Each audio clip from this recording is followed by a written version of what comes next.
fruit, or do you say like mango dragon fruit grande? Or like, Hey, man. was that venti? Yes, that's a venti. All right. Hold up. It's the man with the plan. I ain't Clark Kent, but some of the ladies do call me Superman. It's your boy Big Cali.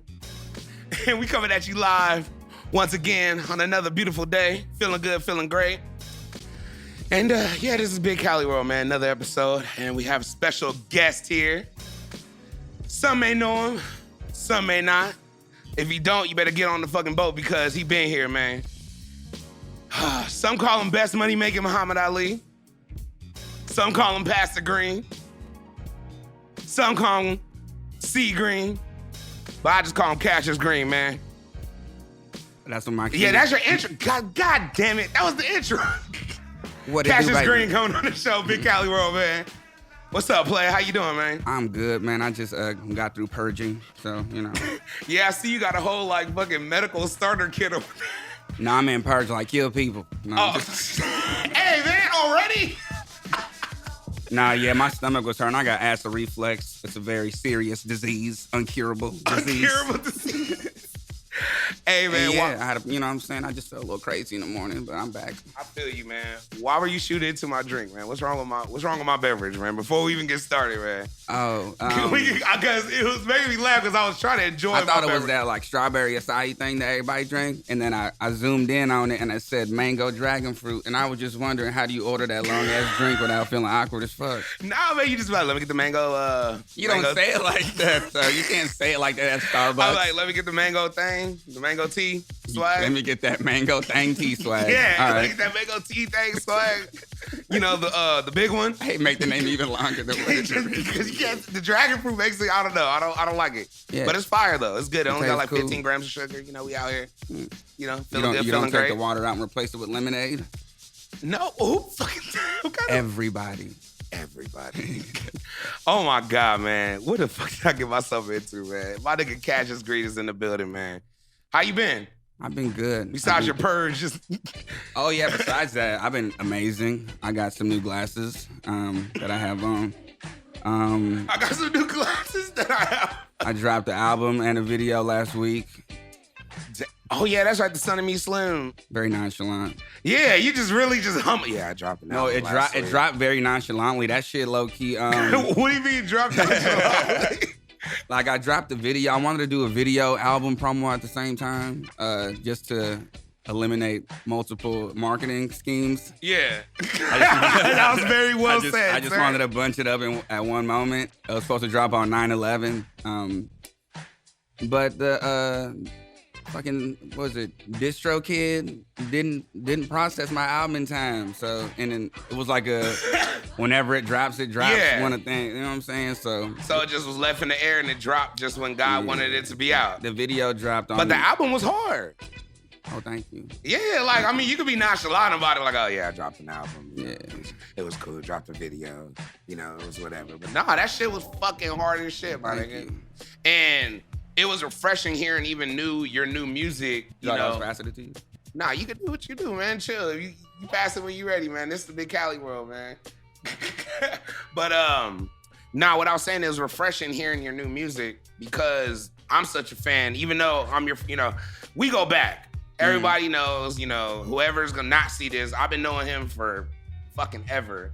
But I've seen his whole journey from literally just the homie that came to school to literally signed artist, rapper, artist, crazy, just all kind of wild shit. Hell yeah.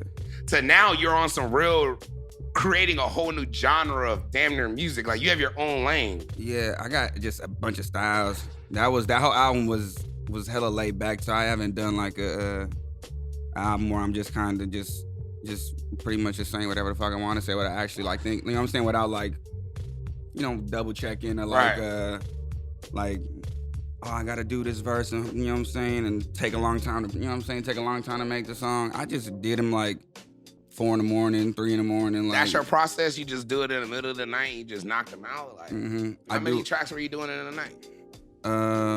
It depends. We would literally up for like, I said we could be up for like 5 hours to make one song.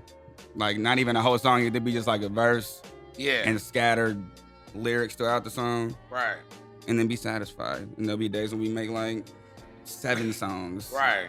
and don't, you know what I'm saying? Go to And it bed just 8 a.m. Yeah. So it all depends on the mood. It all depends on the vibe. Has that always been your process with creating music? No, I just I wouldn't say discovered. I kind of just fell into that groove.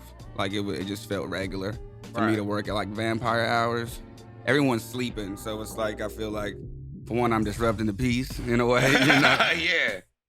And then at the same time it's like it's like an open slate for me. You know what I'm saying? Everyone sleeps, so it's like I just feel like it's a whole bunch of thoughts floating in the air at that point in life, and I'm stealing them all, you know. So has there ever been moments where, like, how'd you develop? You're like, okay, I'm about to just do it in the middle of the night. Like, where did that come from? Where did in the middle of the night? Because I know I know you were doing music back when you were in high school. Mm-hmm. I know you weren't staying up to 3 a.m. back in high school making music. I wrote my best verses.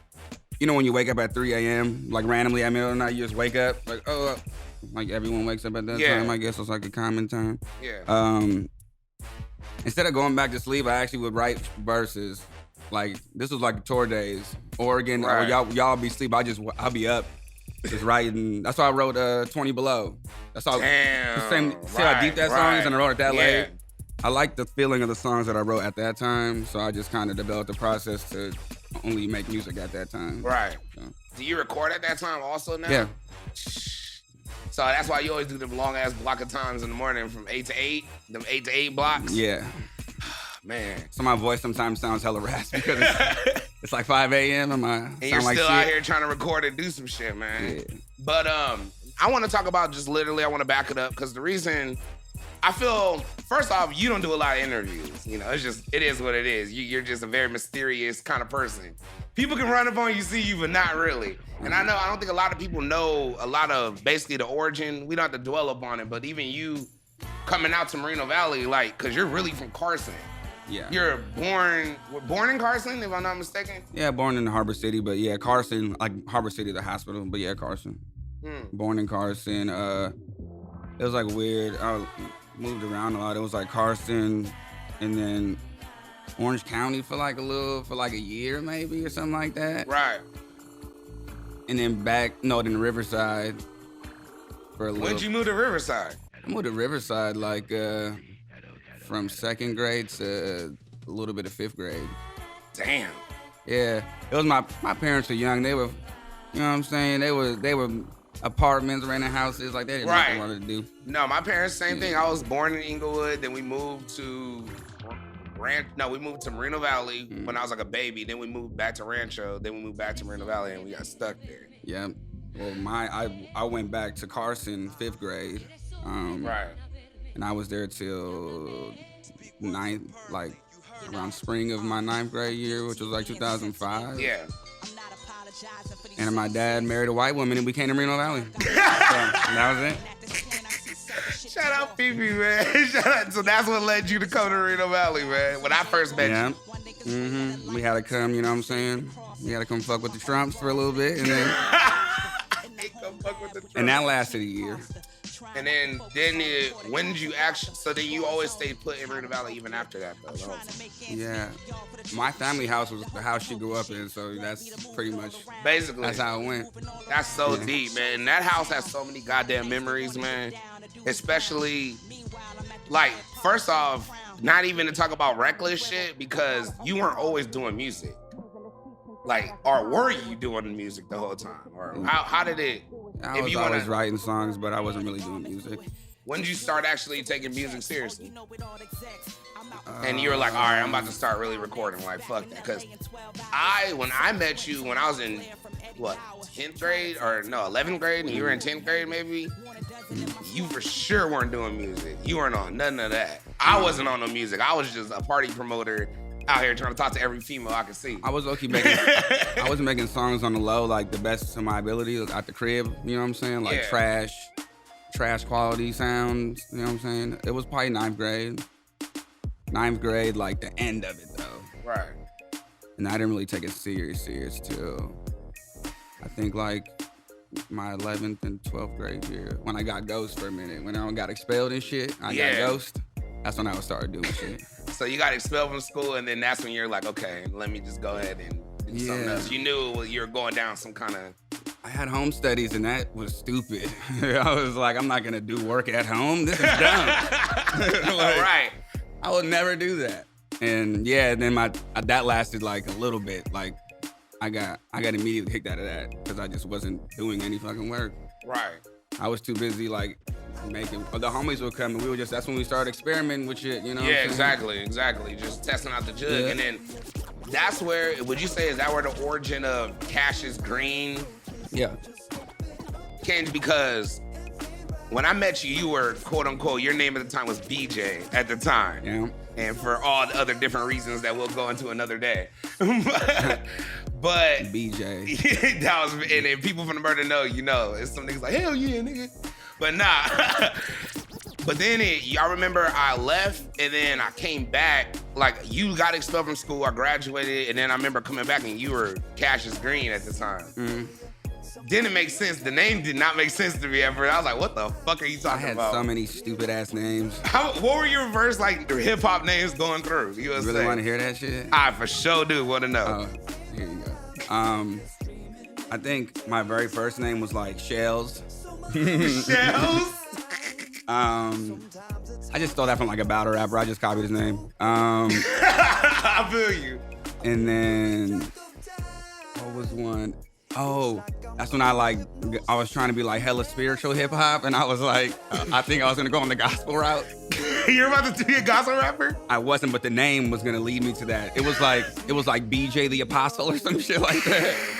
And that lasted like a week. I was like, that's stupid. I remember a girl made fun of me, and I was like, yeah, this is dumb. BJ the Apostle. Yeah, somebody on the homie battled me, and he said something like, your name's Apostle because you follow my dick. And I was like, I gotta do it. I was like, God damn.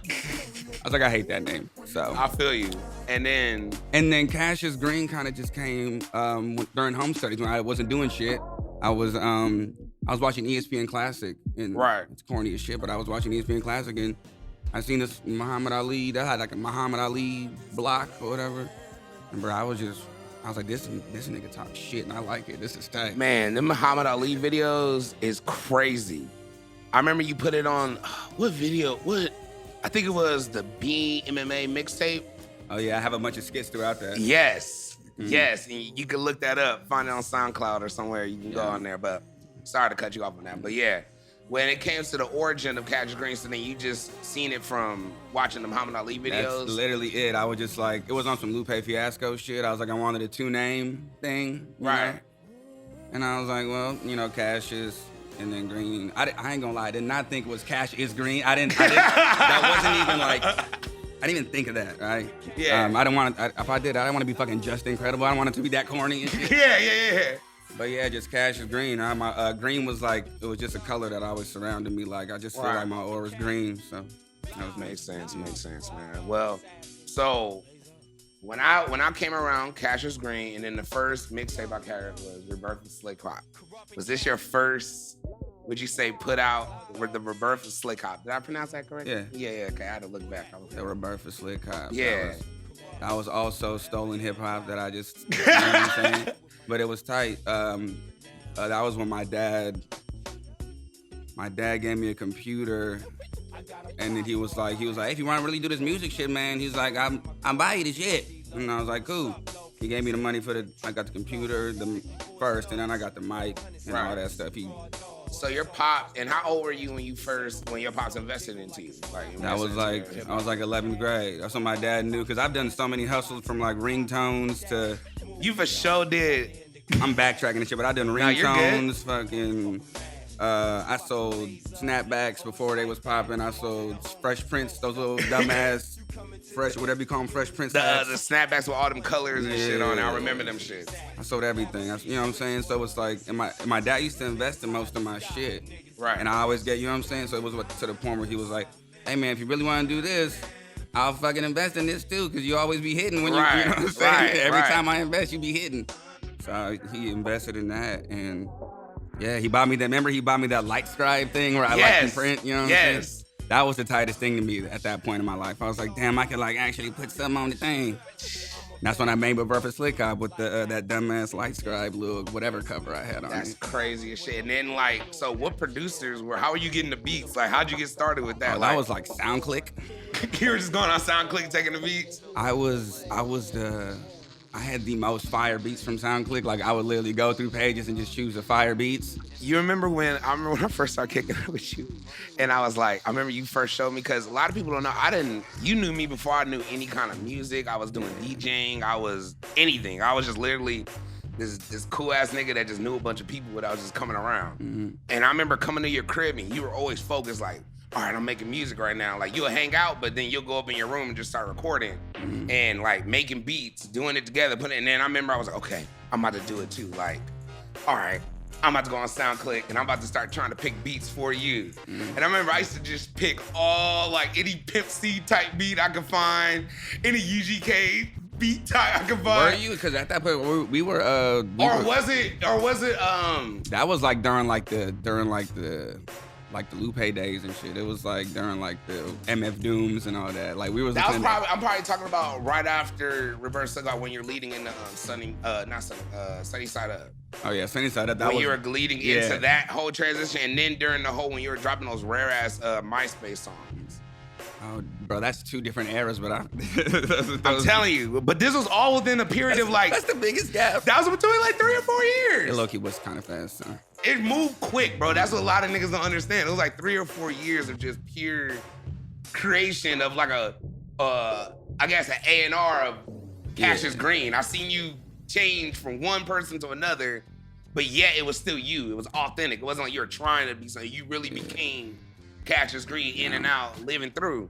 And even when listening to your music of Roberta Slick Hop to leading into Sunny Side Up, it's like almost two completely different humans. That what doesn't make any sense. Was it like just different situations? What led to that? What was that transition? I sucked.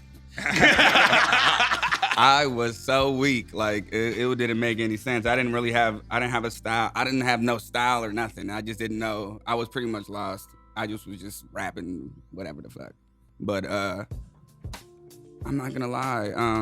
That was that, like you said, there was that gap when I was trying to figure out Sunny Side Up. Yeah. I remember I made that album like 3 times. Like I had like 3 versions of it, and the last one was the one.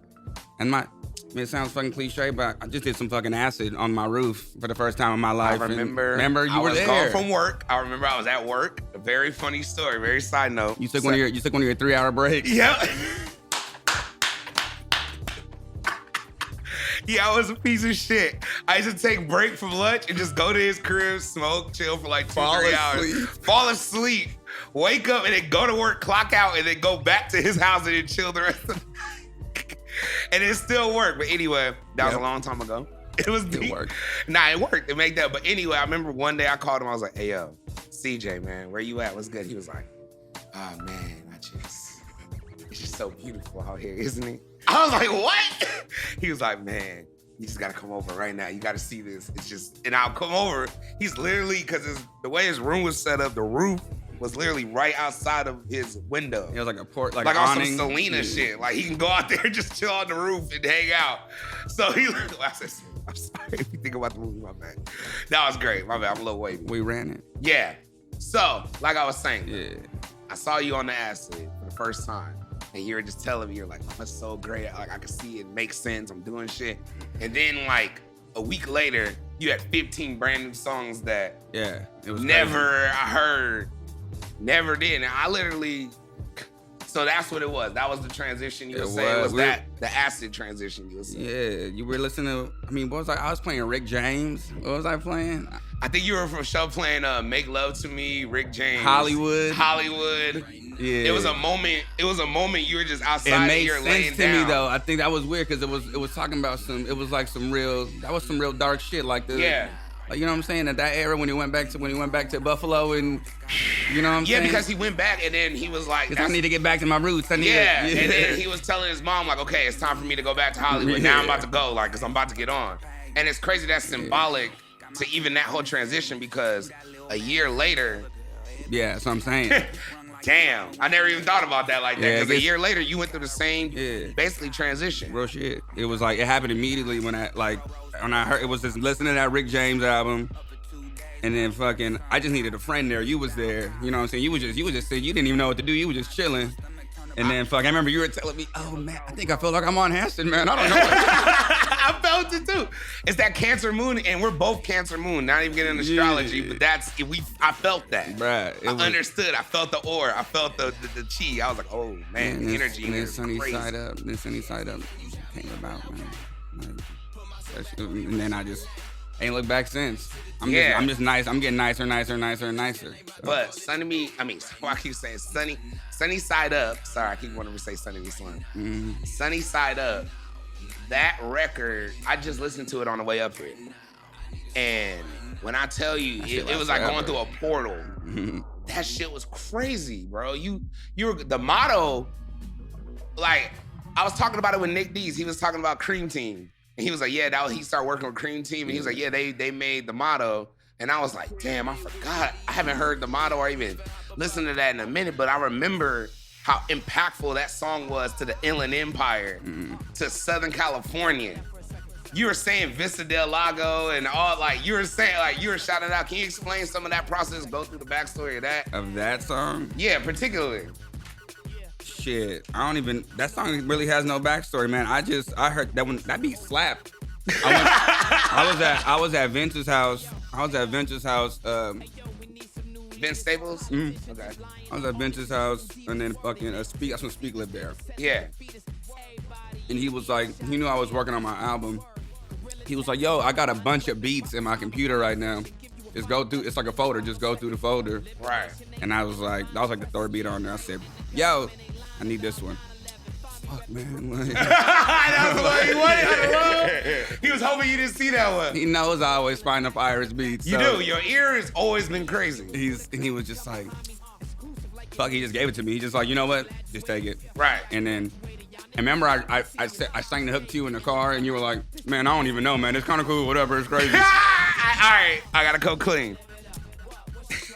You did, all right? No, but I didn't know then. It wasn't on the beat, though. That's the thing. It wasn't on the beat. Bro, but here's the thing, bro. You were, at that moment, you were playing me, you were rapping to me new songs every, like, day. You were coming with 3 new songs, 4 new songs.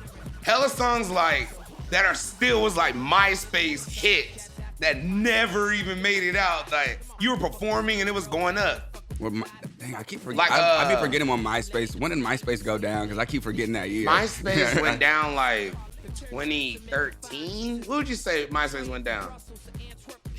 It was, I don't know, man. Like 2012, maybe 2011. I think like 2010 or 9, bro. That shit was. I graduated. You graduated 08, right? Yeah. And so so like 3 years after that, for Maybe. sure. Maybe. Yeah, low key. Yeah. That shit was crazy, man. And so basically, you did. And then how did you capitalize off of Sunny Side Up? Explain how that happened, because you made that record, and then the motto video came out. Shipes. And then from there, it just went crazy. Shipes, man. Shipes, low key, did so much shit. Like, Johnny Shipes. Well, everyone that worked for Cinematic at that point, too, they did. Yo, they did everything for me at that moment. And actually, people actually liked the music, too. And live mixtapes, they pretty much do me the biggest lob of all time. They had me like, they put me as the main, like my album was like the main like banner of the whole page for like a week leading up to my album. It was like a big, like a I don't know, what do you call it, the campaign? I don't know. Yeah, like a press run. They did like a big press run on it. And what was cool is they gave me those QR cards. They were the first ones to put me on those QR cards. They pulled up on me and just gave me like 1,000 cards with my album and the QR code on the back. I remember them things.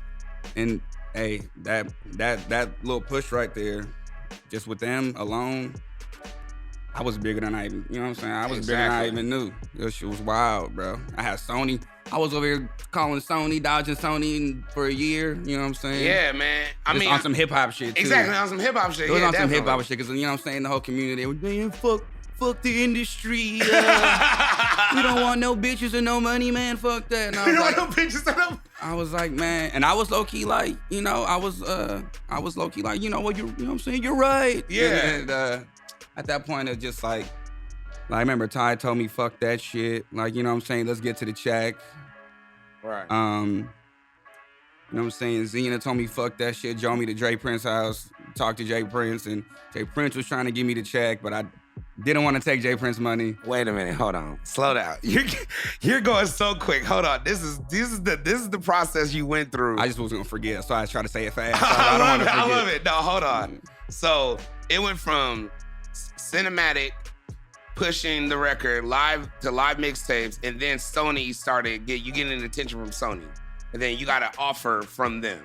And that was like, that's how it transpired. Sony wanted to sign me off just the motto video. That's it. Damn. Just the video. They were just like, you got a nigga in pajamas, you got a nigga with a fucking, nigga got a poncho and a goddamn Spaniard bull, fucking trainer hat on, tatted, and just me saying whatever I said, you know? And it was just like, they were just like, yo, we just seen that right there. And we were like, yeah, you know what I'm saying? They were like, I'm with it. Yeah. So, and we shot that on the fucking parking garage in Pomona up the street, right here, like right there. And I'm glad you said that because you utilized your community. Yeah. A lot of people be like, oh man, you gotta go to LA, you gotta do this, get down. Like, you shot the video in Pomona. Pomona kind of the border, but yeah, you know. It's Pomona's not the Empire. city. Yeah, it ain't the city. Yeah. You still in the IE doing it. Hell yeah. Homegrown, out the mud. Yeah, that's when Gulpy was staying. Pomona was the hood at that point in our lives. Like we was tearing Pomona up every Friday. That's when we were coming to the rooftops. Yeah, we threw the high point. Yeah. Damn, sorry, we both just had it. We started old as fuck right now. Like, man. I drank so much champagne, my back went out in the club. My nigga. I was like Big C. I just sat in the back, bro, the whole time. Hold up, this nigga's, tell the story about when your back went out in the club. Hold up. Nah, cause George always gave us the free champagnes. Like, it was like you don't have a bottle? Hey. Yeah, and they would just give you a fresh bottle of champagne. Whole bottle of cheap champagne. So shout out J. Roger. Yeah, and you already know you drink out the bottle. It's like the most, you know what I'm saying? You get all the gas and all that stuff in you. And I have told you, I have acid reflux gastritis, bro. So I was on like my 2.5 bottle of champagne, and then I just felt like a sharp pain in my like I don't know, my kidney, I don't know, my liver, I don't know, it's my lower back. And then and then I was okay, and then it got to one of those. Okay. Nah, this girl started dancing on me, hella, you know what I'm saying, hella extra. And then I just kind of, when I did the push off, it was just like, yeah, you know what I'm saying, like how, my back, my back. I remember I grabbed the homie, I said, yo, my back went, they were like, Reem was like, hey, bro, like, you know, no one's gonna, like, you tripping, bro, like, you know what I'm saying, whatever. Bro, and I'm really sitting there like, I'm trying to move. I'm like, I can't, my back is done. So I just, I just sat there and I sat on the side and started just trying to burp and, you know what I'm saying? Just trying to be normal. Trying to fart in the club. Like, I think I was good though. It only lasted like the last whole hour of the club or something like that. We have some of the craziest club stories. See, now I forgot what I was talking about. See, I remember exactly what we were talking about. We were talking about you talking with Sony. Okay, yeah. We were talking about that transition. I'm with this. We do this. I got you. Nah, because God, I know we can go for like 4 hours and talk about club politics. Go way over there. Because, bro, you know what was so tight about that time is that's when I got caught up in the vortex myself, and that's what's kind of even funny talking with you. Cause in typical, just like your friend fashion, I was just a homie along for the ride. Honestly, I could say it. Like, I was your hype man, but I really didn't have a set thing I did. Like, it was almost like whatever was needed, I did. Yeah. And during that process, it was inspiring. Like, I was like, okay, hold on.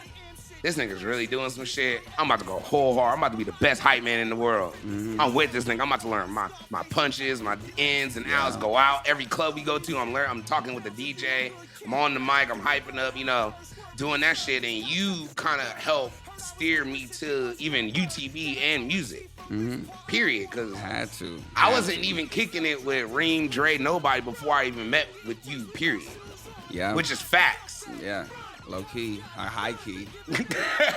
It's real. So throughout that, we learned a lot. And when you were going through the transition of signing with Sony, I admired the way you went through it because you took your time. Oh, hell yeah. They offered you money out the gate and we weren't quote unquote on, you know? I'm cool. Yeah, you weren't quote unquote on, you know? We weren't. Like, you could have, and I kept saying we in this point because everyone was included in some kind of weird way in that situation. You took your time. But yeah, they and you were like, no, we're gonna make sure it's right. Can you go through that process if you don't mind? You know, it was real quick. They were just giving me. I was giving them just crazy numbers. I was like, you know what, fuck it. I was just throwing out dumbass shit like I need whatever 400,000. Yeah, some crazy. Had a crazy ass list, and nigga was just like, this. I mean, it don't work this way, you know. Yeah. And then I finally got a lawyer, and then yeah. Would you say that was the key to the whole situation, is getting your own lawyer? Yeah. I remember you told me that you're like, hey, my nigga Big C, because I came with you to one of the lawyer meetings, and that was one of the darkest meetings I've ever seen in my life. Back? You and him was just like, it was the most trusting, not trusting situation I've ever seen in my life. It was like that Diddy meme, the one he back. It was the Diddy meme when they were staring at each other, or just looking at each other like. Yeah, man, it was like that the whole time, bro. Yeah, not to get into too many details, but we were just making a new contract at that point. We figured some way where I don't got to pay that much goddamn money at all. Right. So, until something happened. So yeah, you just seen that, and it was like, you said something. You said something like so you mentioned like some stipulation in the contract, and then that's when the whole ball dropped. He was like, looked at me like, how does he know? Or yeah. Did you tell him this? Or I was young, naive. Like, I was like, wait, my nigga, I thought you said this. Yeah. And he was like, you said what? How do you know about the... that was interesting, man. But you end up signing. And from that moment when you signed, I would like, just your best, worst situation. Let's just go best. I don't even care about the worst right now. Your best, like, what did you do when you first got that first deposit in? You don't have to say how much you got because we ain't in your pockets if you don't want to. But what was it like when you got that first? You were like, oh shit, it's real now. I paid back the money that I blew at the strip club to the homie. And low key, like immediately. Wait, that was your first payment? Was a payback? You were in the red because there was some money at the strip club. You ain't shit, bro. No, that might have been the second thing. No, I forgot the bank did give me it took like a week for my check to process. Remember, we were going on the tour on that little, what they give me like, it was like a band or something like that? Yeah, they gave you like $1,500. It was something, I thought it was 900, so I'm way off. Yeah, they gave me like 15, so I pretty much just paid for just like all our extracurricular shit until I got the goddamn check up until then. But we got there was some dates where we went too dumb on like when we were at the restaurants and shit. Like we were like, that was our problem. We thought we were like Bourdain and shit. We were like, yeah, so you're like, all right, let's get the real menu. Let's get everything. You know what? I can't decide between the lobster or the filet. We'll just split and we'll just get both. It was some stupid shit. And then what's it called? When I actually got the check. That's what I did. I paid back my nigga for loaning me the money that was supposed to keep us in, you know what I'm saying, hold us off. You blew that. Was that in New Orleans? Yeah. He said yes. Very dark. Very dark time? Very dark. Is New Orleans a dark place for you? It is. I had a good time the last time I went with Smalls, but every time before that it was just dark, man. Like I never had a good show there. It's something about, you know what I'm saying, when the night falls, you know? It's just a whole nother type of spirit comes in you, especially me. You know what's interesting about New Orleans is when we went there, and this is when you first signed and we did the tour. I don't know, was it the Smoke Dizza tour, I think? That's what I'm talking about. Yeah, it was a Smoke Dizza tour, and then when we did the show out there, I remember I wore the I'm the sexiest fat nigga on earth shirt. And we walked, I had a shirt and I was walking around Bourbon Street. In New Orleans, bro. In New Orleans, right? And when I tell you, I took about 100 pictures. I had free drinks. I felt like a celebrity. You couldn't tell me shit. He got stopped, no lie, like 77 times. Easy. I counted. Even one dude was like, he's the sexiest fat nigger. I was like, whoa. We all looked and was like, wait a minute. He was like, I mean, not like that, brother. I mean, I'm sorry. Whoa. But you know what I mean. You know what I mean? Can you take a picture of my daughter? Yeah. Like, it was like deep. He got a lot of hard ERs. A lot of hard ERs with that shirt. So yeah, but yeah, man. But you literally went through the Whirlwind tour, went through the signing, and throughout that whole process, you were still dropping projects even after Sunny Side Up. You went with Pisces, if I'm not mistaken. Was that one of your first? Was that supposed to be an album or was that a mixtape or what was that? Or what do you want to call that? That was like one of those times when like people like that were making music were just calling shit projects. That's when it started pretty much. So we just calling it projects. I don't know. It could. Like, I don't know how, I didn't sell it like an album. I just, so whatever it is, a mixtape, I don't know. Okay, well. I think mixtapes, I feel like mixtapes are like when you have like a bunch of random ass beats, like other people's beats, and you put it together, you know what I'm saying? But, so everything else is a project to me. Right. Well. It's a body of music. My bad, I was reading this thing because I was like, because we're just going on, and I was looking at this question, I was like, I wanted to ask you. I thought you was door dashing something, I don't know what the fuck is going on. Nah, I was asking the question because on one of the songs I love is when you did the song with Vince, when you brought up Vince's I Ain't Happy. And when I say that's probably one of my favorite songs because it's probably one of your most vulnerable songs that a lot of people love, but I don't think they understand what the fuck you're saying on that song. Like, go watch that video on YouTube. I look like shit in the face. That song that shit's evil to me. Like, when it comes, and we shot it in a nut house too. Like, it was a real life old nut house. So it's bro, that video shoot was crazy. It's like, that song really doesn't make, like, when I hear that shit, remember I told you I used to cry sometimes when I used to, not, you know what I'm saying? But what was that process like when you were recording that? Like, even writing that? I've never even that asked was you like before. a purge. That was the second. That was the day I got back from the acid trip. I made it. I Ain't Happy. I did like my part, and then I had an open verse, and then Vince got it to me. He got it to me right when I had to submit the album. Right. He for sure recorded it. He already had his verse already. I remember he rapped that shit to me like in Wingstop. Vince could not sit still in Wingstop, bruh. But that song, literally, it was almost a contradiction to everything people would think you will feel when you're first getting signed, first getting the money, first getting the quote unquote fame. I made I Ain't Happy before I got a deal. Oh. I made Sunny Side Up drop before the deal. I thought Sunny Side Up dropped after you got signed. Sunny Side Up was like what got you a part to of the a deal? part of the package. Yeah, got you. I had Motto and the Sunny Side Up release was like. So then, what was the first album that dropped when you got signed? Pisces, and I never dropped the album with Sony. What about the Right Now and all those songs? That's the EP. Doesn't count.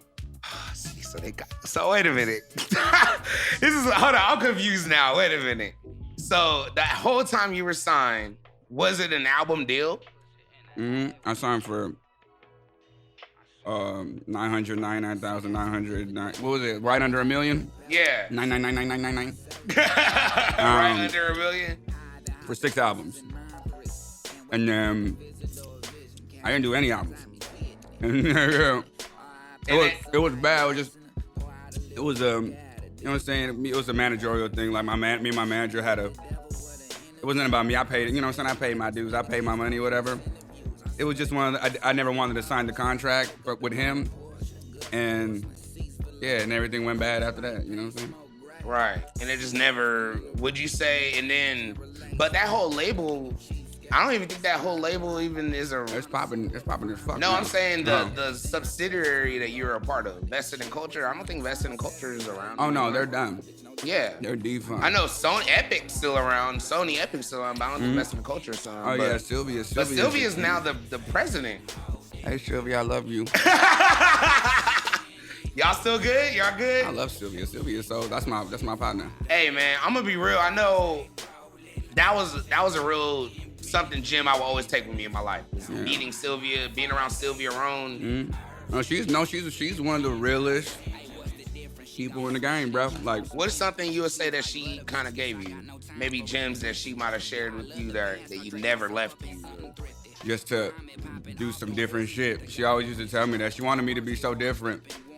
In a good way though. She was like, man, like, I thought she was always frustrated with me because, you know, how I move in the future too much. Yeah.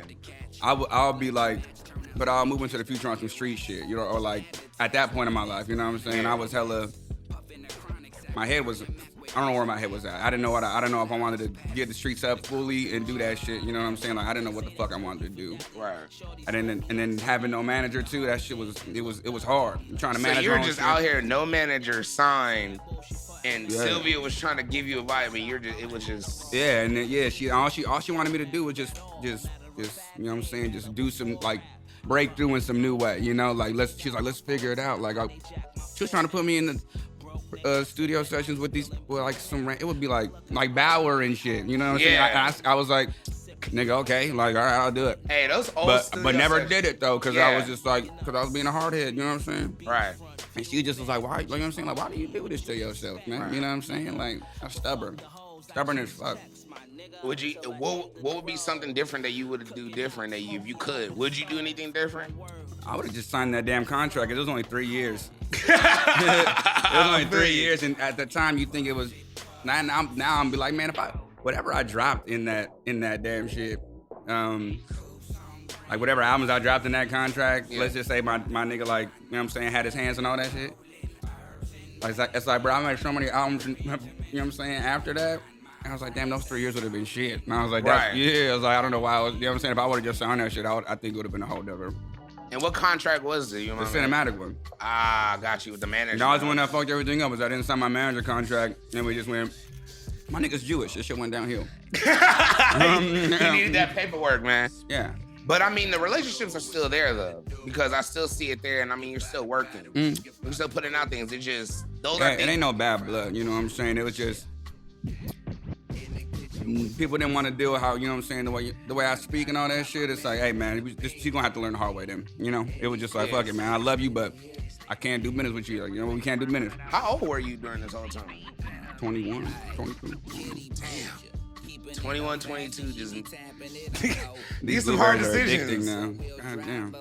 Hey, you're fucking up those blueberries. I finally found a sweet one, and it's I'm in.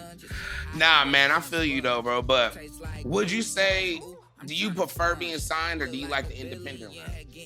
Or does it matter to you, and especially in this time of life? I'll take a deal right now. I don't care. It's like that shit doesn't matter. It's like, right. For me, it's like the music is the music. Like it's like I make it cool. You know what I'm saying? If you can give me some money off of shit, let's make a deal. You know what I'm saying? Let's figure it out. I'm always gonna make sure I'm good though. At the end of the day, there's always ways to make sure you're good. People just are stupid and they don't, you know what I'm saying? They don't get lawyers or they don't look through paperwork. You know what I'm saying? Like, I had all my shit. You know what I'm saying? Like, so you really didn't end up losing in the situation at all? No.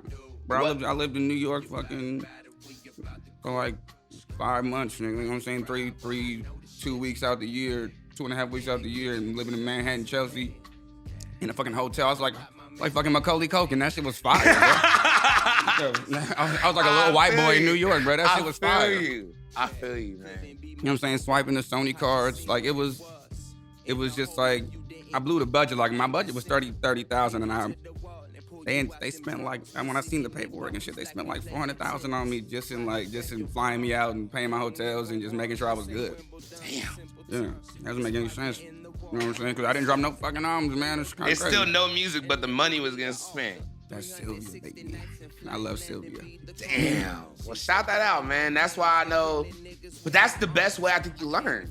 That's real. Like I like to always bring up Cash One. This is real. That's real sweat equity. You can't. Yeah, I'm not even saying it like, oh man, you know what I'm saying? I jigged the system. It's like, nah, bro. It's just like, they were just taking care of me. And that shit, you know what I'm saying? I was good. You know what I'm saying? I was gravy. I made sure I was gravy. I developed a lot of relationships. It was like, that was the whole thing. To me, it was like, that was like my college years that I didn't experience. Because I never experienced any of that fucking college life. You know, it was like a dream to me to do that shit as a kid, just watching that shit. Like, I want to live in a thing. I'm going to do all this fucking shit. Yeah. I'm fucking glad I did it the other way. I was like, hey. I feel you. And because you grew up on the road. Yeah, it was still hard as fuck. It wasn't, that shit sucked. You know what I'm saying? Like, it looked cool, but there was moments when I slept in studios because, you know what I'm saying, we couldn't book a hotel in New York or something. You know what I'm saying? I'm already knowing. That was a deep time. I remember. But then we woke up and it was a blessing. You know what I'm saying? We got a Sprinter van and we was gravy. You know? Yeah. It was just shit. That shit happens, man. It was the dark times, but I think that's what made it. We're nowhere near home either, and we're kids. Just like. Yeah. But But I think we were just so happy to be out, just away from the murder, away from Reno Valley, like. Cause I remember even when you were like, "All right, we're gonna fly to New York," I was like, "Nigga, I ain't never been to New York. I'm about to go to New York." So what? First time. Let's go. What? We out. Let's go. We went to New York, go in the hotel, and then that's when reality sets in very quickly. Like, oh, this is the industry. This ain't fun. This is work. And I was like, oh man, okay. You like eating chips every day, nigga? Yeah, right. But You'll I wouldn't. start. But the things I learned on tour, we were even laughing about it. Like, cause I was talking about this Jersey. A DJ homie of mine that I met on tour, GQ, Chevy Woods DJ. Shout out Taylor Gang. Shout out GQ. He gave me this jersey. I couldn't fit it at that time, but now, thank God for weight loss and shit. It's working out.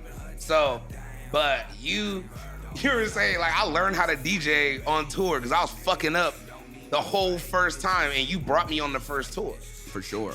And I just want to ask you straight up, like, what were you like? I know I was your homie. But like, what kind of faith I didn't DJ? Like, were you just really like, oh yeah, Big C's gonna do this, it'll work out? Yeah, that was it. It was one of those things where, cause I wouldn't have done it. I'm gonna be real. If I was the rapper in that situation, just getting signed, and it was like my friend who I kicked it with, who was like my hype man, but he really didn't know it. I was living reckless at that time. I wasn't about to I didn't have no other friends that DJ'd. I wasn't about to have a random ass DJ on tour with me the whole time and or have to pay that you know what I'm saying, that person like hella money every show. Yeah. I know you were just, I made sure you were good regardless, you know what I'm saying? Yeah. But, you know what I'm saying? I just knew it was gonna be cool because we already know each other and no one talks on a mic like you do before the show. It's like a 2-for-1, so. I feel you, man. I got a little deal. And I really appreciate that because that made me, you named me Big California.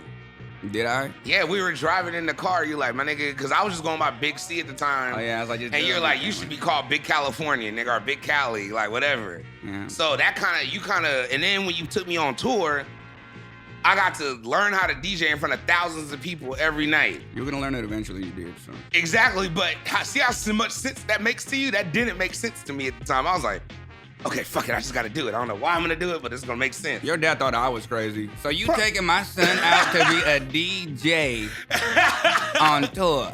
My pops was not trying to hear Why that. do they call you pastor, by the way? Oh. You have a church or something? Hey, they hated that you were called Pastor Green and then listen to your music and what you were talking about. They thought I was gonna fucking steal your innocence and put you on my cult or something. My boy, across the country with you on tour. It's like he didn't believe it was true. He did it. Until he seen you on shit and he was like, yeah, and it worked out, man. My boy. And it's even crazy, like, because even when my father passed away, it's kind of, that literally is when I started DJing. Mm-hmm. And then he never got to see even the fruitation of it.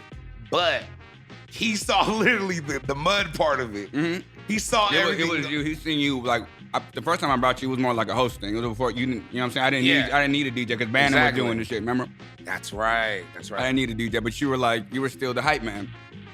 And then and that's, I ain't gonna lie, that was one of the reasons because you were blowing all that damn your life insurance money, nigga. And I was like, hey man, I was so reckless, man. My father passed away. I got a good amount of money. Yeah. And in typical Big C fashion, I was just. And when you sad, you buy shit. I was sad. Mm-hmm. You know, it is what when it I'm is. sad, I buy shit. And we were bought. You were signed, and my father passed. So we both had a good amount of money at the same time. We were trying to battle, and I was like, bro, you can't stop battling me with. I was trying. Hey, bro. Battle me, son. He would go to Burberry. I couldn't fit shit, so I'll just buy a bunch of shit at Nike for no reason. I got like 3 pairs of Jordans. What's up? It's like, hey, no bro. reason. Nah, but so I was like, hey man, I said, bro, why don't you buy like some speakers and like something, just like at least invest in one thing, and then you can do whatever. You can do whatever you want with the money. Right. Just buy this, please. And then you really did. You lucky bought way. I bought the whole fucking shit. And it was after. You know, it's funny to bring it back to Acid. It was after we did Acid, or I don't know if you were there. You might have been there. It was when I was at the mansion. We all did Acid, and that's when I see my father in the sky and Marine painted that picture. I don't know if I did. Okay, well, yeah. And literally after that, I did my purge, like you were saying, Mm-hmm. that whole everything came out. Mm-hmm. And that next week, I went and bought my turntables, laptop, speakers, Yeah. membership to DJ pools, everything you could do. And I just literally hyperspeed my DJ career. It was We had like, seen your dad in the sky the same week. Remember we was it was like before the trip. Remember we was driving down like I Yes. think down here, and I was like, I kept looking outside, and I was like, I seen this big motherfucking Chef Boyardee, like a Chef Boyardee hat. And I was like, I don't want to say nothing. I was like, Big C, do you see that? He goes, nigga, I see it. Don't even say it. Yeah, it was real, I bro. was like, oh my God. but you know what's even interesting is you, out of a lot of my friends, have got the pleasure of even having a relationship with my parents. Like, we really go back close. Like, you knew my father. My father really seen your music, seen your growth. He never had nothing negative. He just didn't see what I had to do with what you were doing. He's a Libra, bro. They just talk shit for no reason.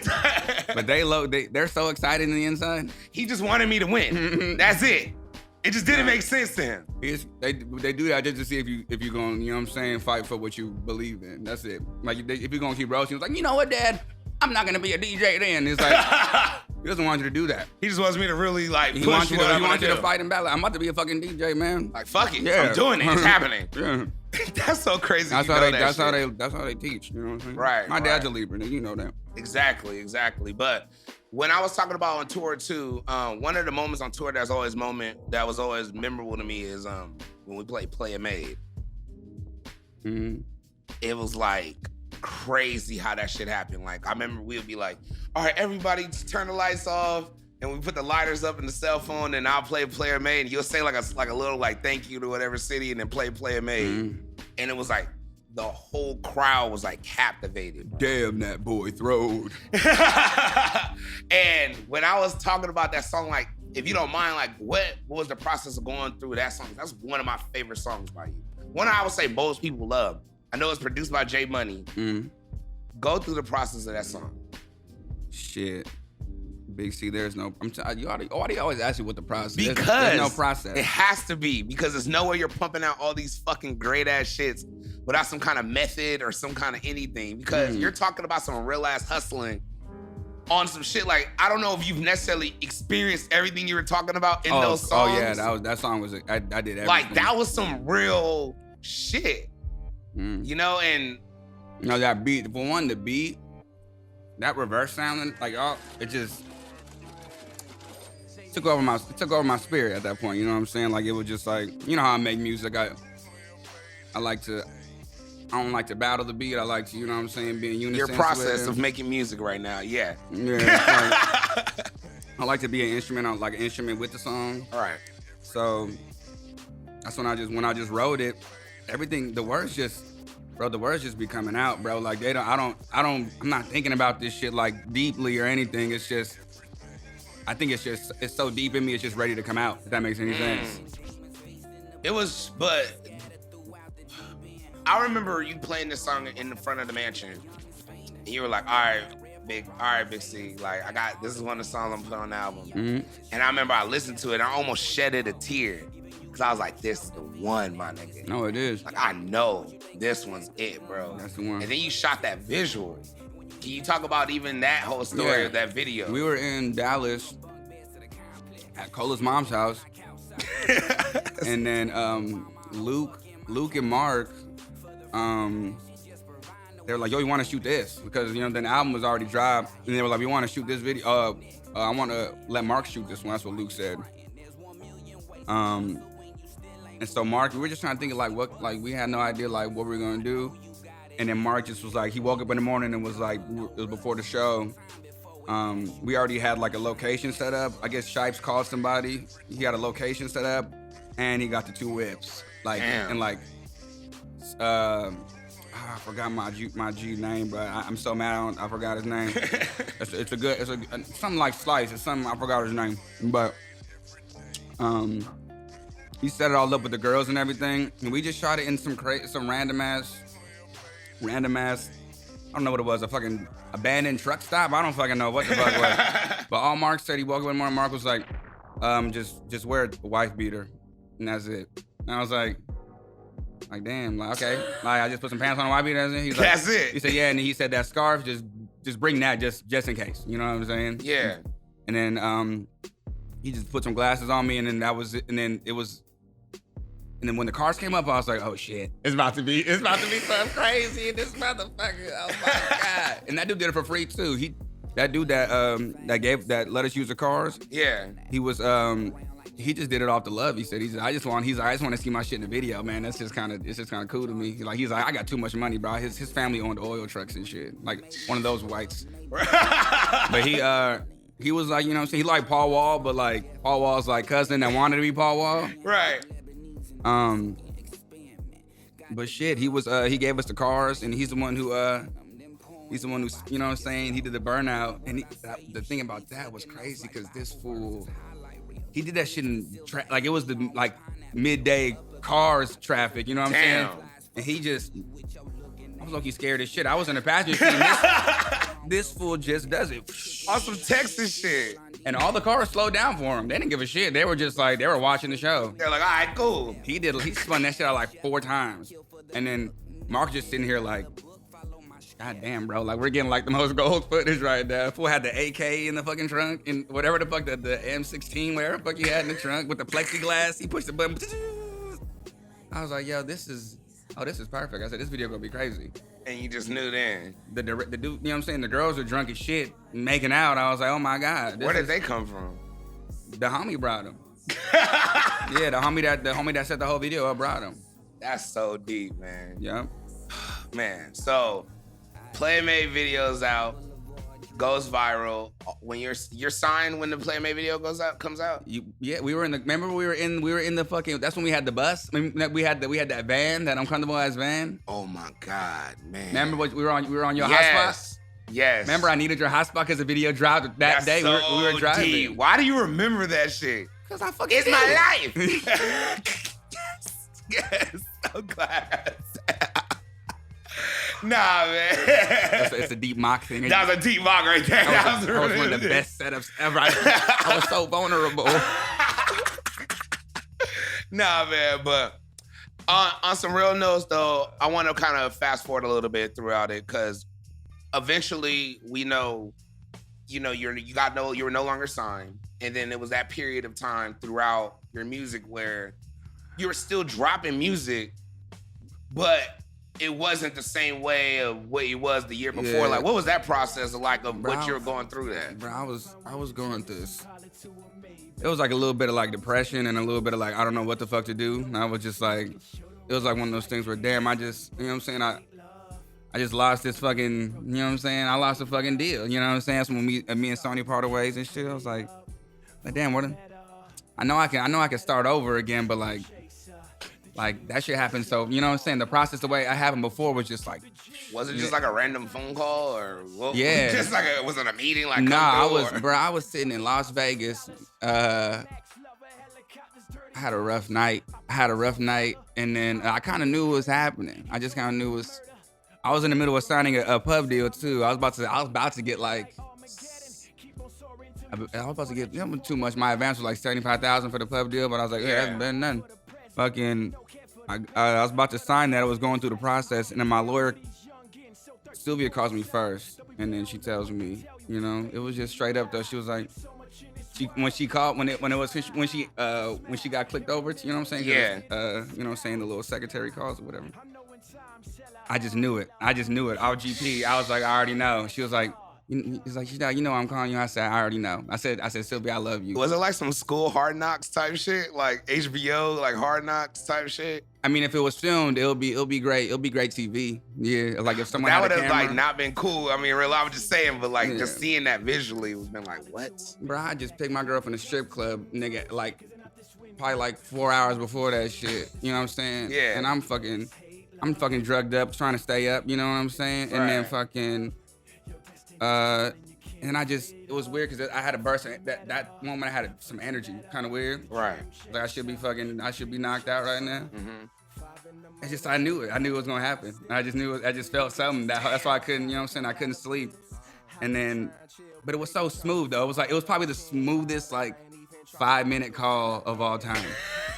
I was just like, hey, what's up? I know. And she goes, well, yeah, you know, she kind of just said it like we gonna have to part ways and I was like, she was like, just let me know when it's time again, you know, like just let me Wow. know when it's time. And I was like, Wow. Sylvia, I said, look, man, don't fucking bullshit me, man. You know what I'm saying? Like, don't bullshit me. Like, if I call you, like, you gonna answer the phone. You know what I'm saying? Yeah. Like, is this gonna be real? She was like, come on. She's like, nigga, I'm the realest motherfucker you know, man. Like, you think I'm not gonna answer the phone for you, man? She's like, bro, just, you got my number. Just, you know what I'm saying? Hit me. Right. Not gonna lie, her number has not changed and she still, you know what I'm saying? I still got that shit. You know what I'm saying? Wow, Like, that's blessings. yeah, real shit. And that was the last thing I told her.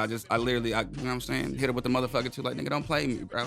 Like, I heard, you know what I'm saying? This seems like how it's supposed to go. You know what I'm saying? Like, Right. if you see him, you just call me back, you know? Just call me when you need me. So But it was immediately real. after And that, that was it. We just hung up, and then my lawyer calls me. Oh man. oh I guess, God. I guess I'm gonna tell you now. I think you're not. I think the deal's over, man. Like, and I was like, bro, I just got the call. He's like, oh shit. Well, it's kind of weird because they said everything's cool. Though they said, you don't got, we don't, like, they just letting you go. Like, no, you don't gotta, you're good. Damn. Just walk away. Clear. That's And a blessing. But him, he was just like, I guess this is our time to, because I mean, I didn't need him anymore either. So it was like, Yeah. that was our goodbye He's too. like, man. okay, well, have a good day. Yeah, we'll talk to you when you're okay, bye. That's too deep. Yeah. And then, like, was it just immediately after that? I ain't gonna say depression because honestly, when I seen you, I was sad, bruh. But here's the thing, though. I was sad, bruh. That shit sucked, bruh. It was sucked, but it's just I knew it was coming. You know what I'm saying? Yeah. I wasn't dropping shit. I was not, you know what I'm saying? I had everyone, all my like advisors and people I met along the way, you know what I'm saying? They were just like, bro, like you're kind of like winging this shit right now. Like you're not dropping shit. It's like, Right. and I'm thinking time's moving with me. That's just, I'm like low key moving slow as shit at this point. You know what I'm saying? My motto was turtle time at that point. You know what I'm saying? I was moving slow as shit. Damn, I didn't even put that together. That was a show name. And then it was just like, you know, I just knew I was, you know what I'm saying, like I wasn't producing. You know what I'm saying? Yeah. I was Lonzo Ball, bro. That shit's fuck. Fucking Lonzo Ball the situation out, man. Hey man, fuck LeVar Ball for saying that Lonzo's damaged goods. By the way, That was side note, tight. that was fucked up. Hey, he couldn't take it, bro. That nigga drinks milk every day. That nigga's mad. Hey, I know his breath stinks. He drinks way too much milk for his breath not to smell like old dirty Hey, dairy. Ball brothers, you have acne because you drink milk every day, bro. Stop. Just eliminate dairy, motherfuckers, and you guys will have clear skin, nigga. How to say it? Oh man, that's crazy. But but to go back to what we were saying, during this whole process, you were still walking around with your head held high though. Oh yeah. You were still walking around, you were still doing, shows. It wasn't as many, but you were still doing shows, you're still, out, you're still, you weren't like in no deep depression, but you were telling me you were sad. And you were. I meditated a lot though. That's what kind of, you know what I'm saying? That's when I got hella. How'd you get through that whole process? Just spiritual shit. I would always meditate and like I started doing like regular shit, bro. Like I just started like gardening, meditating, like, you know what I'm saying? Like just kind of getting like a feel for like, you know what I'm saying, appreciation again, you know? Right. And I was like, bro, I'm a hustler, bro. Like I've been, you know what I'm saying? I've been making money since I was a kid. And it was like, so I can do this shit again. It's just gonna be. Just the this process time you have gonna to be do it different. the right way, and I gotta though. go different avenues, you know what I'm saying? Like I gotta, you know what I'm saying? I just opened more roads up for myself, you know? That was it. Now I'm happy now, you know? Right.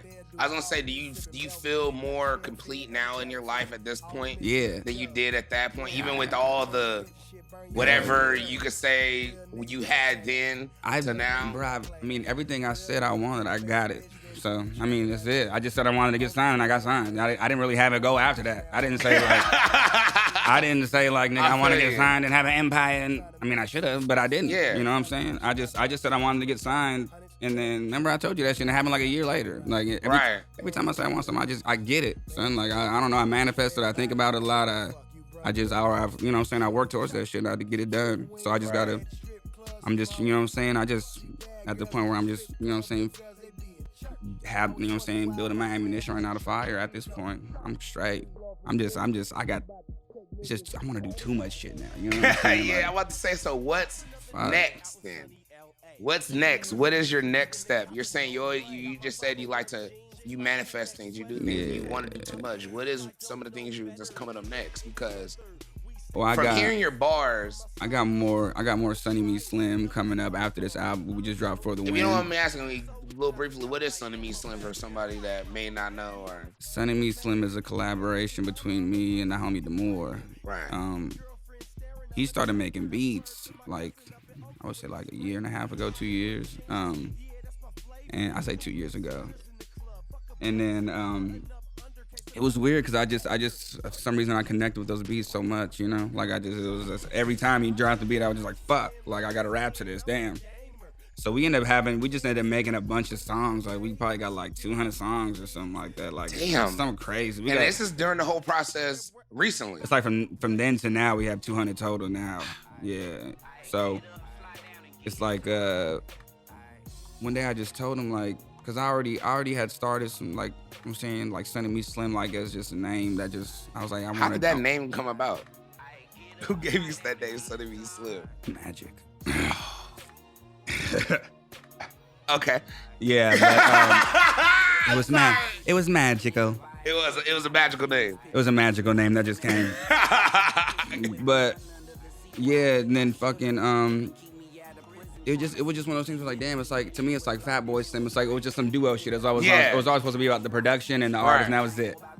So yeah, I told Anna, I was like, yo, you wanna just drop some of these fucking songs? And I said, we'll just do 3 albums, bro. We'll just do, you know what I'm saying? We'll do 3 and out, and then we'll just do 3 albums. You produce everyone and Sunny Me Slim. Let's just do it. And he said he was down. And the production and the songs on that shit is crazy. He produced everything. Wow. And your bars you've always known how to rap, and there's always been, everyone always wants to compare you to Andre 3000. Everyone, when they hear you, they're like, oh, you sound like Andre 3000, Andre 3 Stacks, or you sound like you from Memphis, or something like that. But now it's like, it's morphed into something, I can't give you a genre or a classification. Yeah, we just have a similar talking voice, which is kind of weird.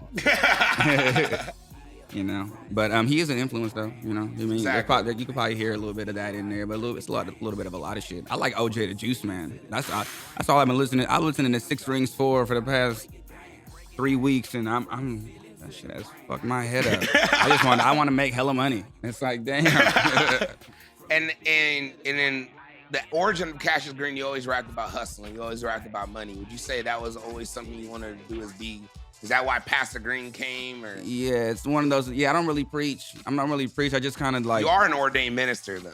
Yeah, I am. Very, very rare fact. You are an ordained minister. Yeah, I just wanted to do that just in case someone pulled my pastor card. But, what was I gonna say? Damn, I forgot what I was gonna say. What the fuck did I just tell you right now? I looked down and literally was like, oh shit. I forgot too. I don't even know. I think we're really a little wavy.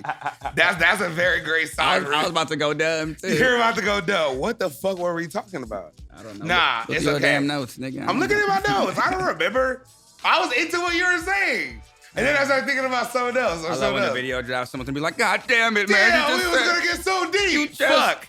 It's cool. Nah. But anyway, what'd you say is the difference between Cashius Green and Sunny Me Slim music?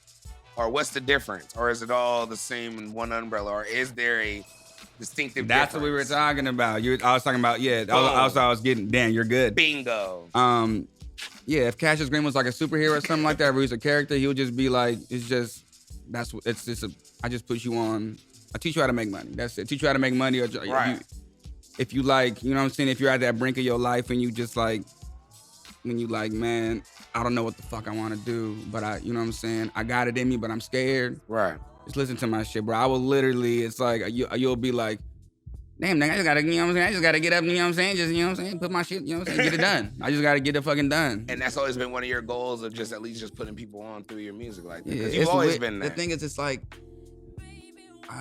it wasn't even like deliberate, but I just kept getting like, it'd be the randomest people too that come up to me and like on some testimony shit like, yeah, bruh, they were like, player made. This dude said player made me, like it got me up and I started selling weed. He was like no, but look, in a good way though, he was like, cause this fool was a DJ at Coachella. That's what I'm saying. He was a Coachella DJ and he came up to me after the set. I was watching his set like, this shit's fire.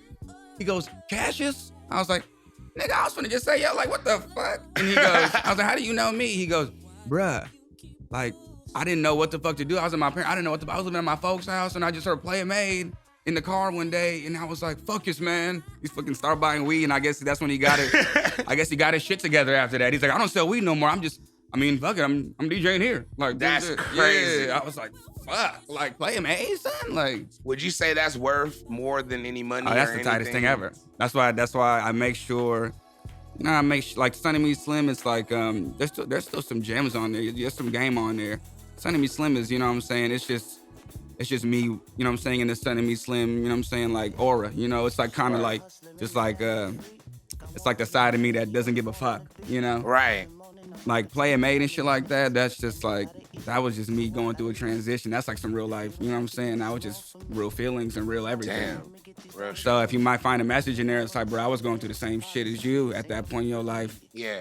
And, you know, I mean, we're here now. You know, like, exactly. We're here. I know you. What's up? You know what I'm saying? Like, you know what I'm saying? We cool now. You know, let's, you know what I'm saying? Continue to do what the fuck you gotta do. Because I am. Right. So do we have some solo Cashius Green coming up in the future? Hell yeah. Hell yeah. I'm about to get some Cas One beats. Yeah, for real. You been dropping some shit.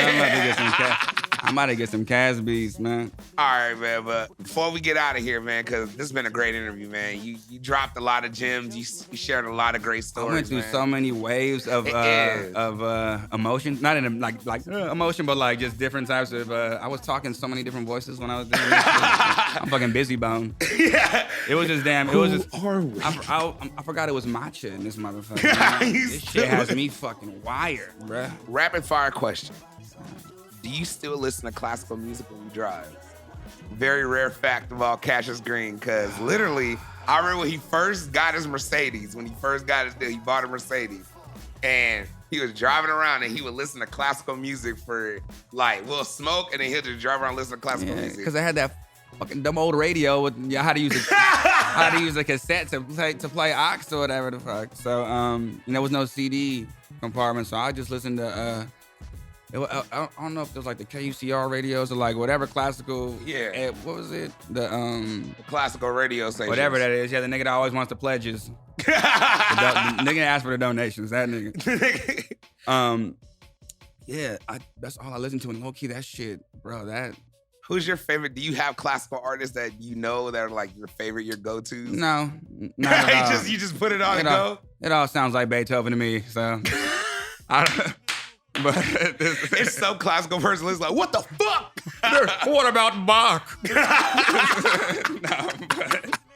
All right, second question. No, but I'm saying, you didn't let me finish, man. It's like, go ahead, man. Nah, it's one of those things like driving. I feel like it's the best driving music because I agree. It kind of gears you for whatever destination you're going to more than like, it doesn't like alter your, you know what I'm saying? If you play some trap music, you might go in there a little bit too turned up. You might cuss. You might slip up. Like, hey, bitch. It's like, oh, fuck. Oh, fuck. Damn, auntie. Fuck, you know, it's like, damn. Yeah. Nah, but it brings me a sense of calmness. That's why I like that shit, you know. And I still do. I still do listen to it. But now they mixed it up now. It's not the same as it was. You know it's not the same. He's like it's just not. Yeah. It's changed since the 21st century. My radio thing doesn't really pick it up that much anymore. I don't know why. But.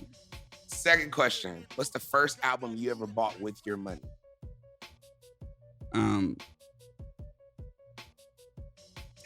Bootleg, right? There was only one. It was a bootleg album. Okay, the first real album you bought that wasn't a bootleg, like from a store with your money. Damn. Just hold up, we can take a while here. Mine was West Side Connection, Bow Down album.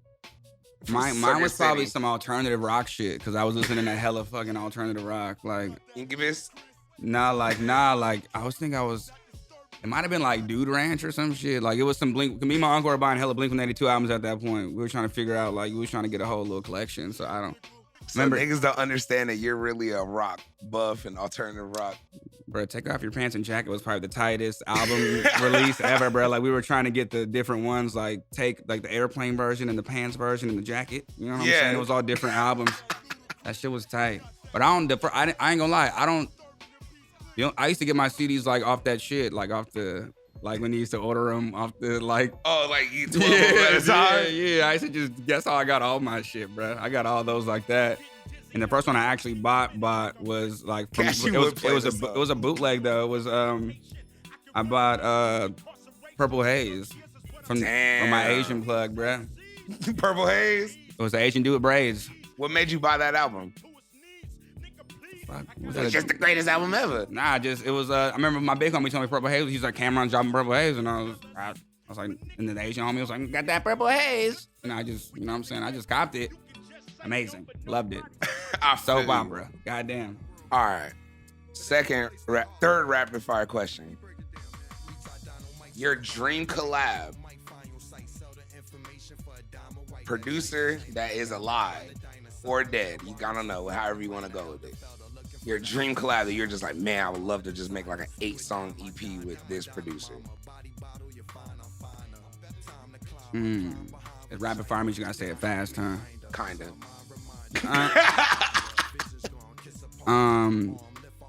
You said producer or artist? You said producer?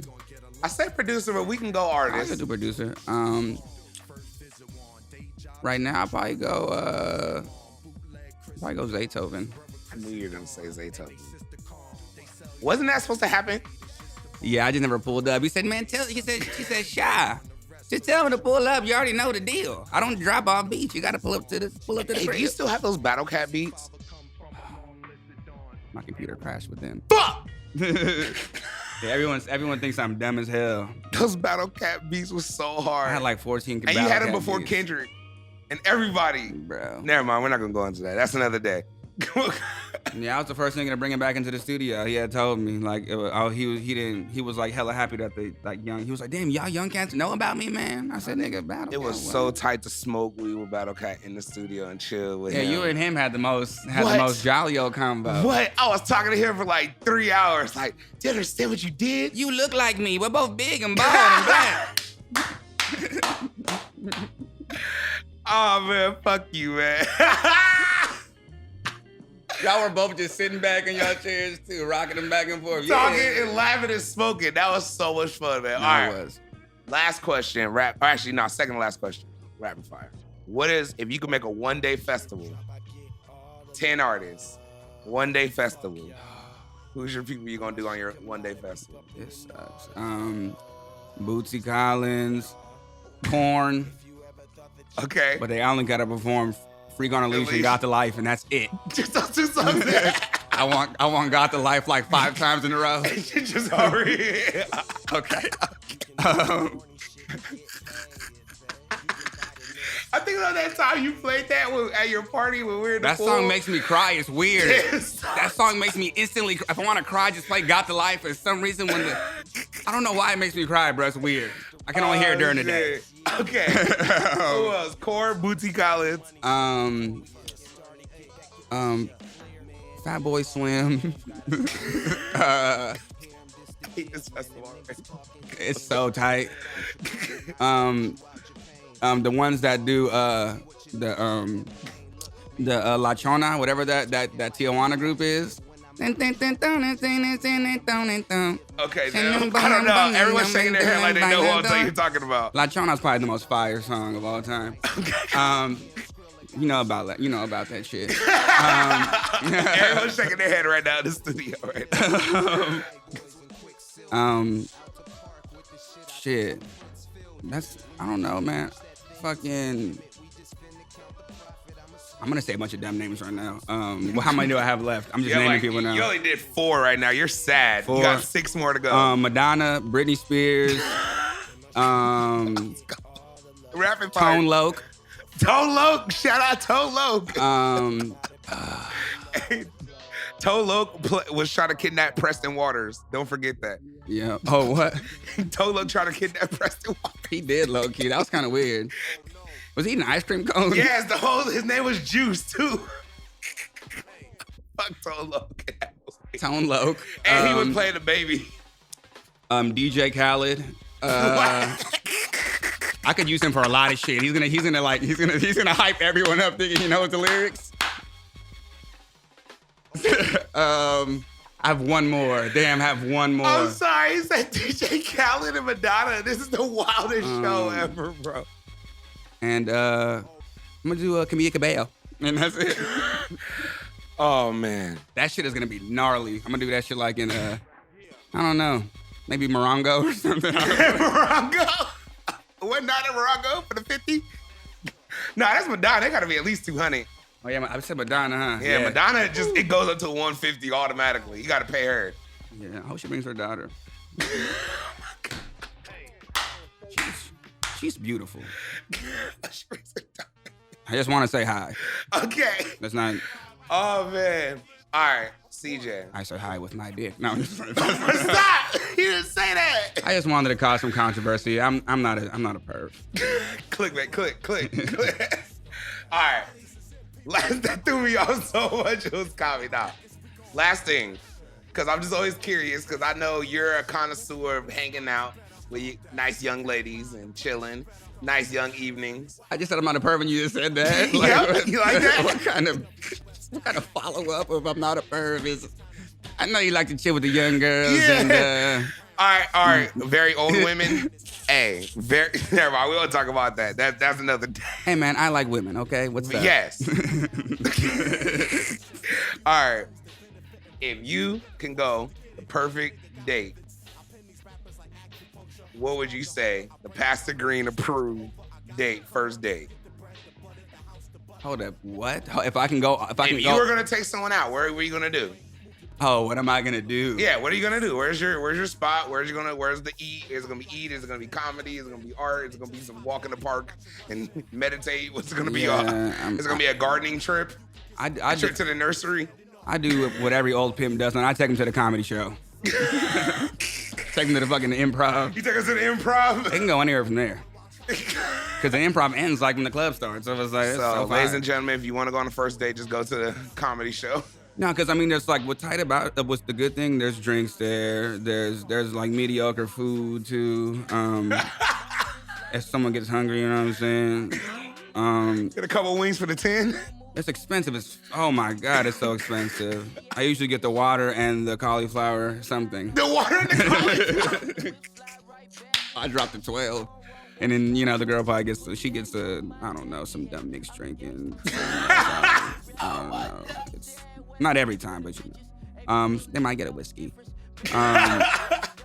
But yeah, and it's like, I mean, you laugh, you know what I'm saying? It's like, you get the laughter out. That's, what I'm saying? Laughter's always, the key to the vagina. And they had that little, they got the Cosmo in them. And then, they just, the improvs are always by the spots, like, Pomona, or wherever. You can go to Pomona, LA. It's like, which one you want? Brea, and it's over there in Long Beach. I go straight to downtown Pomona. It's like, that's it. And then, it just goes from there. Great date night, you know what I'm saying? Great date night, the improv. You guys laugh, sweat, get drunk, and then, last one getting drunk in the bed. That's just nice. Oh my God. All right, man. So wrapping this up, man. You said date night. What do you do on dates? I go to fucking Raging Waters and fucking, what do you do? Nah, I was going to say comedy show. Oh, okay. You just took my whole I don't know why I said Raging Waters. Yeah, that ain't even fat nigga activities. It's like you see a fat nigga at the Raging Waters. It's not even in season. Oh, man. Hey, yo, Cashius, man. I appreciate you coming to the show, though, brother. Oh, thank you, Real brother. talk, man. You shared a lot of gems. You opened up about a lot of stuff. It was a lot of questions people always had. They always want to know. So I'm glad you did this, man, on my platform, and I appreciate it, honestly. I'm glad you had me, man. I ate a lot of. Is there like an overdose on blueberries? Can you do that? Because I ate all of them. In my guys, you're the girl from Willy Wonka right now. I'm about to say, I'm fucking Eiffel 65. Eiffel 65. Blue. Oh, fuck, man. Cashius, tell everybody where can they get your music, where can they see you, Instagram, social media. Low key, is there any way you could zoom in on this with the camera?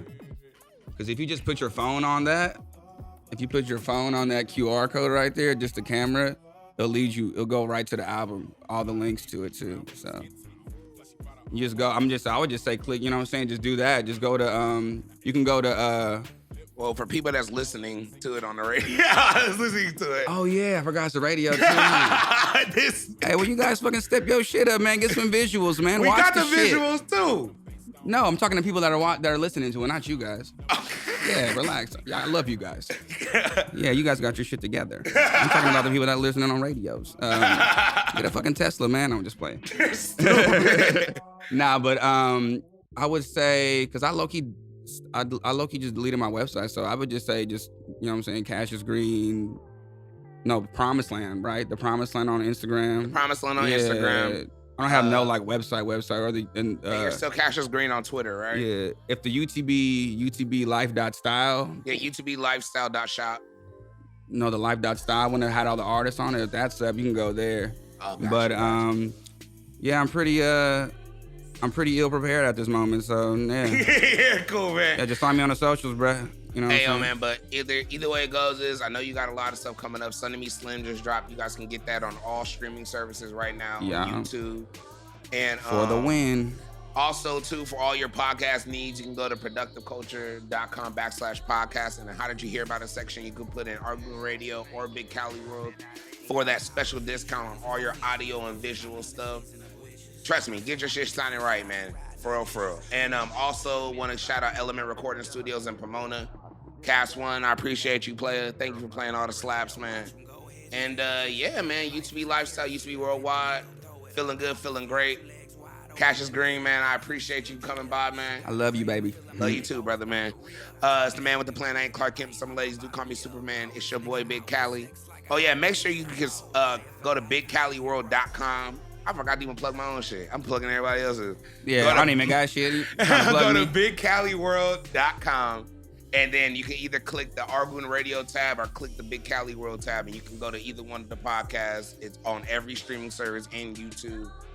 And yeah, man, another great episode, man. Feeling good, feeling great, man. It's the man with the plan. I ain't Clark Kent. Some ladies do call me Superman. It's your boy, Big Cali. Yee. Thank you, Cashius.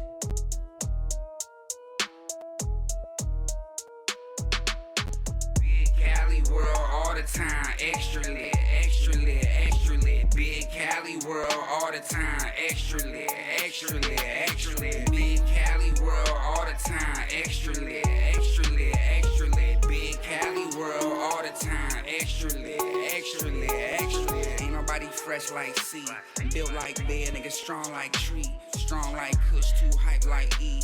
Entourage stick so thick like she. First class bitch, you know all 3 seats. Got the pass like free, talking free like cheap. You gon' cheat, but he bigger than whatever you gon' be. We gon' stack like cheese, that's 100 some G's, nigga. Big Cali World all the time, extra lit, extra lit, extra lit. Big Cali World all the time, extra lit, extra lit.